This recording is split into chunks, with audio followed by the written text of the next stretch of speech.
जतिन की car school gate के पास पहुंची। जतिन गाड़ी से उतरने से पहले अपना बैग और बोतल संभाल रहा था। तभी गाड़ी के बाहर एक भिखारिन गोद में बच्चा लिए आकर खड़ी हो गई और शीशे पर खटखट करने लगी। जतिन को बहुत गुस्सा आया। वह गाड़ी से उतरा और बोला, अरे गाड़ी रुकी नहीं कि तुम लोग मांगने आ जाते हो, शर्म नहीं आती? भिखारिन ने कहा, बेटा कल से कुछ नहीं खाया है, कुछ पैसे दे दो, बच्चा भी भूखा है। जतिन ने फटकारते हुए कहा, चल भाग यहाँ से, मुझे वैसे ही देर हो रही है। तभी पास में खड़ा उसका दोस्त रवि बोला, ये लो मेरा लंच, तुम खा लेना और ये पैसे भी रख लो, बच्चे के लिए दूध खरीद लेना। रवि को देखकर जतिन थोड़ा सा झेंप जाता है। वह भिखारिन खाना और पैसा लेकर दुआएं देकर चली गई। जतिन ने कहा, यार तू क्यों इन लोगों को सर पर चढ़ा लेता है? तुझे पता भी है कल से रोज तेरे पीछे पड़ जाएगी। वैसे अब तू खाएगा क्या? खाना और पैसे तो तूने उसे दे दिए। रवि बोला, हम जिस लायक हैं हमें औरों की मदद करनी चाहिए। आज का लंच तेरे टिफिन में से खा लूंगा। क्यों, नहीं खिलाएगा क्या? यह सुनकर जतिन जोर से हंस पड़ा। उसे देखकर रवि भी हंस पड़ा। फिर दोनों अपने क्लास की ओर बढ़ गए। अगले दिन से रवि ज्यादा खाना लाने लगा और उस भिखारिन को देने लगा। जतिन को यह सब पसंद नहीं था। एक दिन उसने रवि से फिर बात की, यार तेरे पास फालतू पैसे हैं क्या जो तू इन लोगों पर लुटाता रहता है? रवि बोलता है, मेरे पास तो इतने पैसे नहीं हैं, लेकिन अच्छे काम के लिए कभी पीछे नहीं हटना चाहिए। मैंने अपनी माँ को सारी बात बताई, अब वो उसके लिए अलग से खाना बना देती हैं, साथ ही बच्चे के लिए भी कुछ ना कुछ भेज देती हैं। अब तो इनसे एक रिश्ता सा हो गया है। मेरी बात मान, एक बार तू भी किसी की मदद करके देख, तुझे कितना मजा आएगा। जतिन कहता है, मेरे पापा कहते हैं कि हमारी मेहनत का पैसा हम किसी पर क्यों लुटाएं। मेरे परिवार में कोई भी दान वगैरह नहीं करता है, और अगर करता भी है तो टैक्स बचाने के लिए। रवि हंस कर जवाब देता है, ठीक है, अपनी अपनी सोच है, हम क्या कर सकते हैं। इस पर जतिन बोलता है, देख ये भिखारी ऐसे ही रहेंगे और तुझे भी लूट लूट कर भिखारी बना देंगे। मेरे पास तो पैसे की कमी कभी नहीं होगी, पर तेरा भविष्य मुझे खतरे में दिखाई दे रहा है। रवि कहता है, एक काम करते हैं, कॉलेज खत्म होने के बाद एक बार फिर यहाँ मिलने आएंगे, फिर बताएंगे कि कौन कहाँ तक पहुँचा। जतिन रवि से मिलने का वादा कर लेता है। कुछ ही सालों में दोनों दोस्त अलग अलग कॉलेज में एडमिशन ले लेते हैं और अपनी पढ़ाई में लग जाते हैं। कॉलेज के बाद दोनों बिछुड़ जाते हैं। एक दिन जतिन अपने स्कूल के सामने से गुजर रहा था, तभी उसने देखा स्कूल के पास ही एक छोटी सी दुकान है बच्चों के खाने पीने का सामान बेचने की। उस पर एक छोटा सा लड़का और उसकी माँ बैठे थे। जतिन पहचान गया कि ये तो वही भिखारिन है जिसे रवि अक्सर पैसे दिया करता था।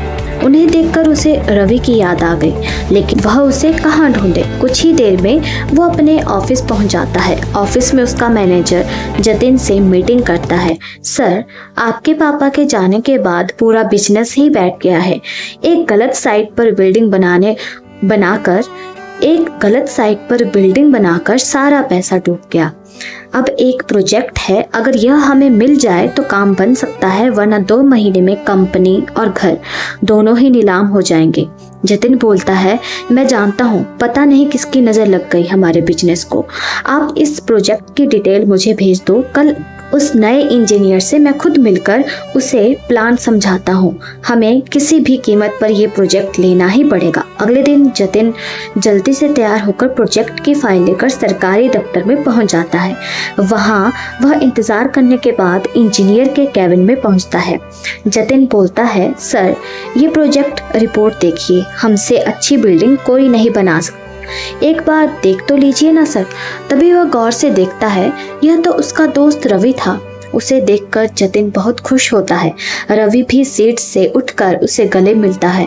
जतिन कहता है, अब तो मुझे कोई चिंता नहीं, तू है तो मेरा सारा काम हो जाएगा। यह सुनकर रवि कहता है, जतिन ये प्रोजेक्ट मैं तेरी कंपनी को नहीं दे सकता हूँ, तेरी कंपनी ने जो बेईमानी से गलत जगह बिल्डिंग बनाई, उससे तुम्हारी रेपुटेशन खराब हो चुकी है। मैं तो क्या, इस शहर में तुम्हें कोई भी प्रोजेक्ट नहीं मिलेगा। यह सुनकर जतिन रवि के पांव पकड़ लेता है। यार ऐसा मत बोल, मैं सड़क पर आ जाऊंगा। तुझे देखकर मुझे एक उम्मीद बंधी है। अगर ये प्रोजेक्ट ना मिला तो मैं बर्बाद हो जाऊंगा। रवि जतिन से कहता है, चल मेरे साथ। वह जतिन को लेकर उसी स्कूल के सामने पहुंच जाता है। वहां जाकर रवि कहता है, पहचानता है इस औरत को जिसे तूने कभी भीख नहीं दी, हमेशा फटकारता रहा। मैंने इसकी थोड़ी सी ही मदद की और आज ये दुकान पर सामान बेचकर अपनी रोजी रोटी चला रही है। कोई मजबूरी में ही भीख मांगता है तो हमें उसका मजाक नहीं उड़ाना चाहिए। आज देख, भीख तो तू भी मुझसे मांग रहा है, इसमें और तुझ में क्या फर्क रह गया। मैं तुझे नीचा नहीं दिखा रहा, लेकिन तूने सिर्फ पैसा कमाया, दुआ नहीं। आज वह भी तेरे पास नहीं है। जिस पैसे पर तू इतना घमंड कर रहा था, आज उसी ने तुझे बर्बाद कर दिया। यह सुनकर जतिन की आंखों में आंसू बहने लगे। वह बोला, हाँ तू ठीक कह रहा है, मेरे परिवार ने कभी किसी की मदद नहीं करी, यही शिक्षा उन्होंने मुझे दी।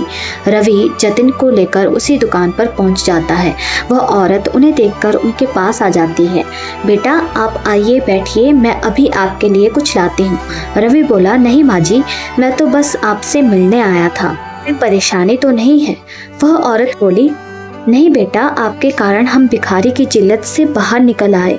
मेरा बेटा अब स्कूल जाता है, यही पास ही में हमने एक कमरा किराए में ले लिया है। मैं अपने बेटे को पढ़ाकर आपके जैसा अफसर बनाना चाहती हूँ। पूरी जिंदगी भी लगी रहूं तो भी आपका एहसान नहीं चुका सकूंगी। उनसे मिलकर जतिन को भी अच्छा लगा। वहाँ से कुछ दूर जाकर वह बोला, रवि अब मैं किसी से भीख नहीं मांगूंगा, नए सिरे से शुरुआत करूंगा, ईमानदारी से, और अपने कमाए पैसों का कुछ हिस्सा दान जरूर करूंगा।